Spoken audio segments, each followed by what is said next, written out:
અને માતૃદિન ગત દિવસોમાં એની ઉજવણી આપણે કરી. માં એટલે બેંક.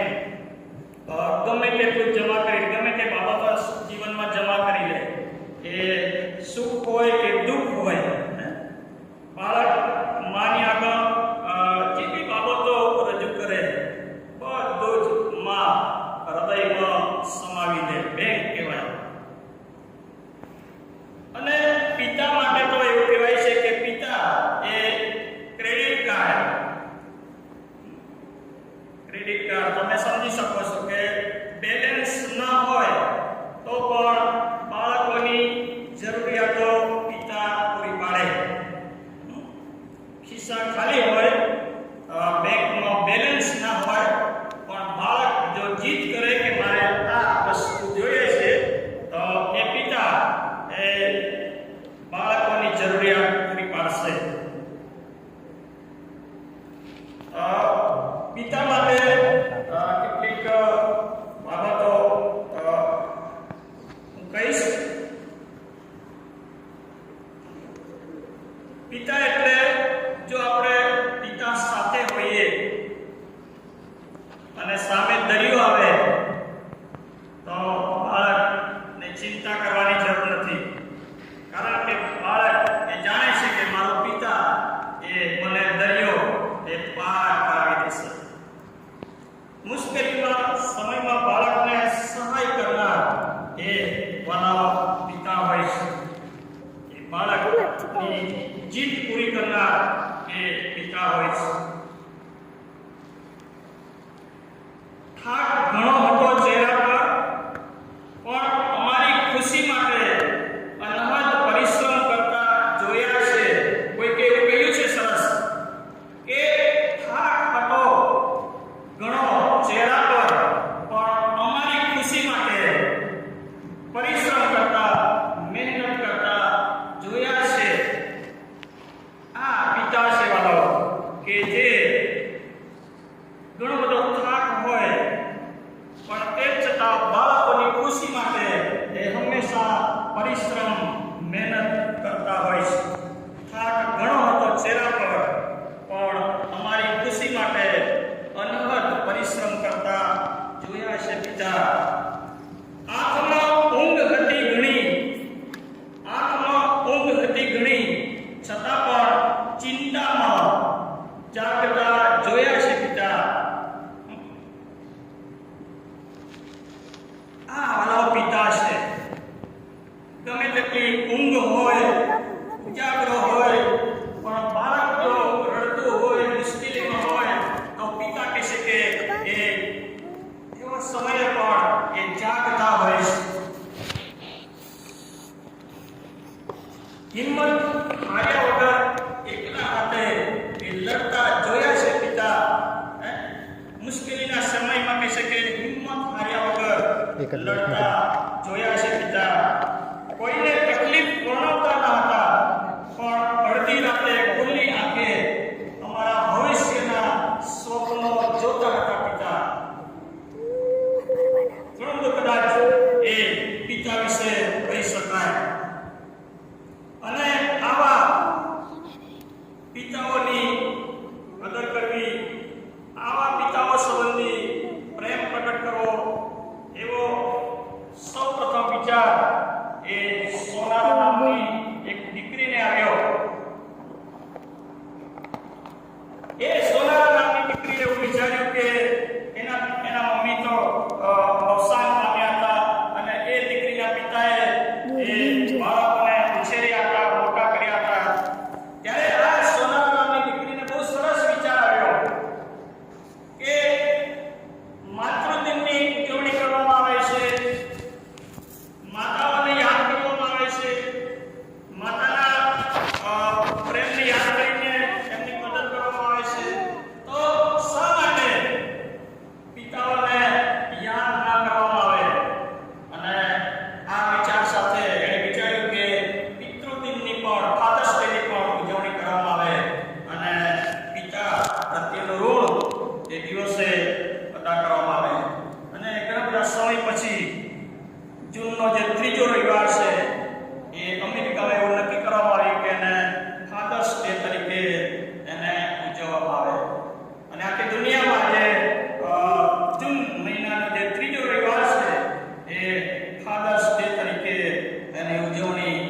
કરવામાં આવે છે.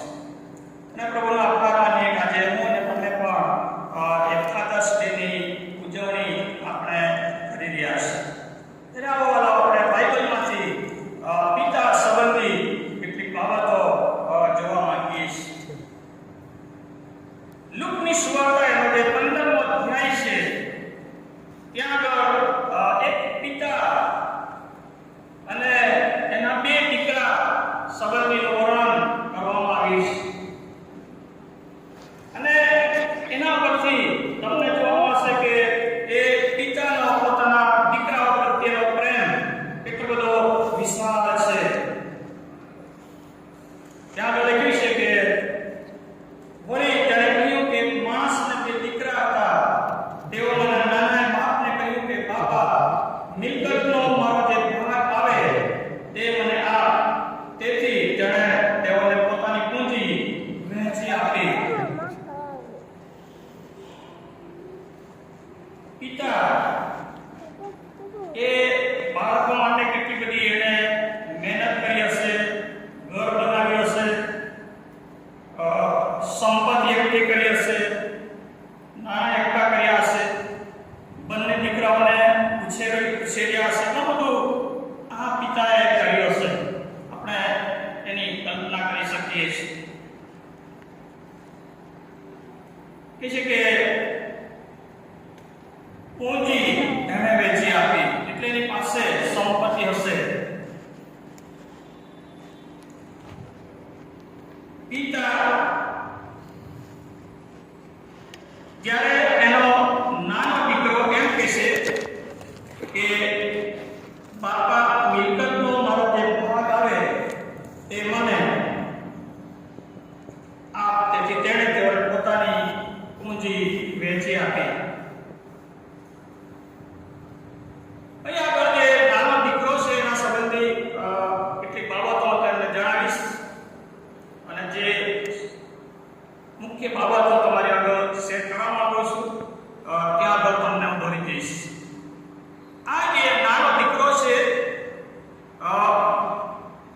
એ ચાર બાબતો એના જીવનમાંથી આપણને જોવા મળે છે કે એને પિતાના ઘરમાં રહેવાનું પસંદ નથી. જે નાનો દીકરો છે એ જ્યારે એના પિતાને એમ કહેશે કે બાપા, જે મિલકત છે એનો જે ભાગ, મારો ભાગ આવે એ મને આપી દે. એનો મતલબ કે એ નાનો દીકરો છે એને એના પિતાના ઘરમાં રહેવું નથી.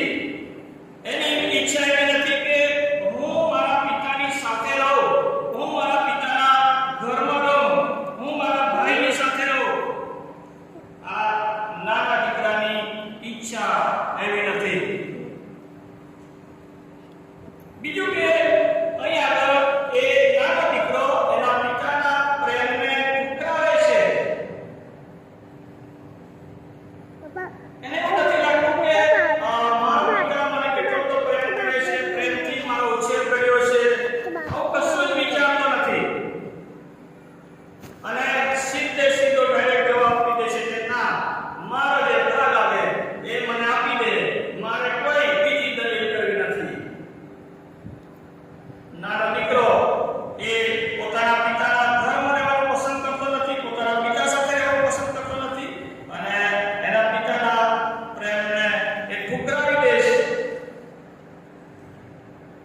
આગળ એના પિતા સાથેના જે સંબંધો છે એ એણે કાપી નાખ્યા. કેમ કે હવે પોતાનો જે ભાગ આવે એ લઈને દૂર ચાલ્યો જાય છે. ભલો કેવું બની ગયું છે તમે જુઓ. એક પિતા સાથે એક દીકરાનો વ્યવહાર એ કેવો છે. આજે કદાચ આપણે પણ યાદ કરવાની જરૂર છે કે મારા પિતા સાથેનો સંબંધ કેવો છે. આ દીકરો કહે છે કે પોતાના પિતા સાથે રહેવાનું પસંદ કરતો નથી. એ પિતાના પ્રેમને ઠુકરાવે છે.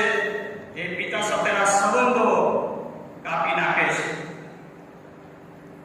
એવું કહી શકાય કે પિતાની ઈચ્છાને એ ઠુકરાવે છે.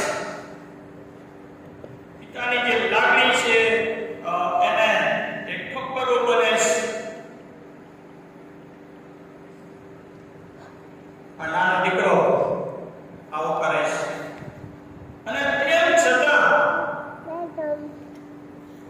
તેમ છતાં એના વિશે એવું લખ્યું છે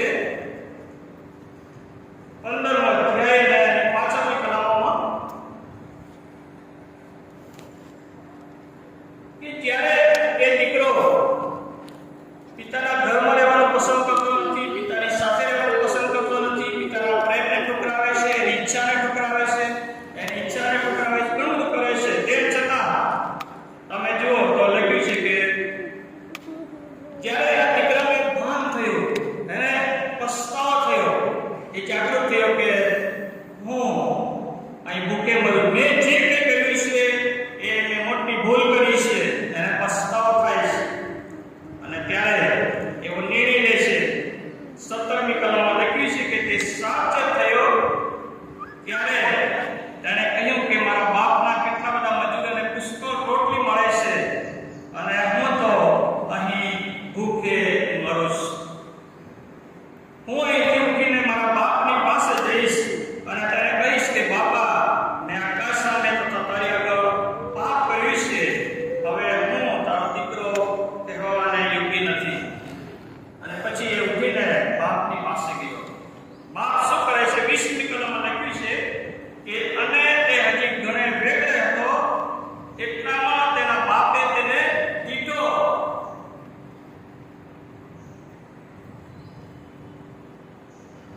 ઘણે વેગળે હતો એટલામાં એના બાપે દીધો. અને પછી એવું લખ્યું છે કે લાકડી લઈને મારવા દોડી ગયો. એવું લખ્યું છે? એવું લખ્યું નથી. એવું નથી લખ્યું કે એ દીકરાને જોઈને બાપને બહુ ગુસ્સો આવી ગયો અને એને ફરી ધમકાવ્યો અને કાઢી મૂક્યો. એવું પણ નથી લખ્યું. એવું નથી લખ્યું કે હવે તું મારા ઘરમાં આવતો જ નહીં, અને જ્યાં જવો હોય ત્યાં જા. એવું પણ નથી લખ્યું. પિતાનો વ્યવહાર દીકરા સાથે આવો નથી. દીકરો ભલે બાપને મૂકીને જતો રહ્યો, બાપના પ્રેમને ઠુકરાવીને જતો રહ્યો, પણ પિતાનું જે હૃદય છે, પિતાનો જે પોતાના દીકરા પ્રત્યેનો પ્રેમ છે, ભલો ત્યાં આગળ આપણને જોવા મળે છે. કેટલી બધી વાર હું અને તમે આપણા પિતાને સમજવામાં નિષ્ફળ જઈએ છીએ. એ આપણા માટે જે કંઈ કરે છે એ સમજવામાં ઘણી બધી વાર હું અને તમે નિષ્ફળ જઈએ છીએ અને પિતાની એક બાળકો તરીકે ઘણી વાર ટીકા આપણે કરીએ છીએ. એને ઘણી બધી વાર બાળકો તરીકે આપણે શીખવવા આપીએ છીએ. એ છે કે એ ઘણે વેગળે હતો, એટલામાં તેના બાપે તેને દીધો અને તેને દયા આવી. મારો દીકરો આ પિતાનો જે પ્રેમ છે પોતાના બાળક પ્રત્યેનો એ ત્યાં આગળ જોવા મળે છે. આ મારો દીકરો એને દયા આવી.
એવા લોકો કે જેઓ ઈશ્વરની આરાધના કરવા ઘરમાં નથી આવતા, તેઓને ઈશ્વરે પ્રેમ નથી કર્યો.